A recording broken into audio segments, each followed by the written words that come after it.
তো নার্স তারপরে বললেছে যে ও আমি তো আপনার মাকে চিনেছি। আম্মু আব্বু তো অবাক। তো ভাবলাম একটু শেয়ার যদি করি, এখানেই করবো আপনাদের সাথে। আমি যদি একটু সময় নিয়ে অ্যাকচুয়ালি একটা ঘটনা মনে এসেছে দাদুর ব্যাপারে, এটা বলতে বলতে। দাদু যখন আমাদের সাথে লন্ডনে ছিলেন গত বছর প্রথমের দিকে, উনি যখন এসেছিলেন তখন হাসপাতালে ছিলেন কিছু চিকিৎসার জন্য। ওখানে বিভিন্ন ধরনের বিভিন্ন দেশ থেকে নার্স ছিল, ডাক্তার ছিলেন, এবং একটি নার্স ছিলেন নাইজেরিয়া থেকে, নাইজেরিয়া ওয়েস্ট আফ্রিকাতে। আম্মা আব্বা একদিন দাদুকে সকাল সকাল দেখতে গেছিল। তো নার্স তারপরে বললেছে যে ও আমি তো আপনার মাকে চিনেছি। আম্মু আব্বু বললো কিভাবে? আপনার মাই প্রথম ইলেক্টেড প্রাইম মিনিস্টার বাংলাদেশের না?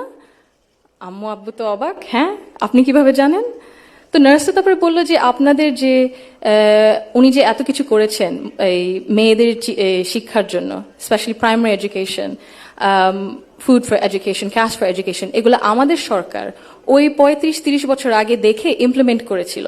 আর ওই কারণে লক্ষ লক্ষ মেয়েরা গ্রাম অঞ্চলে, ওদের দেশে গ্রাম অঞ্চলে বিভিন্ন জায়গা সদরে এখনো শিক্ষা পাচ্ছে, অন্তত প্রাইমারি এডুকেশন লেভেলে। তো ভাবলাম একটু শেয়ার যদি করি, এখানেই করবো আপনাদের সাথে।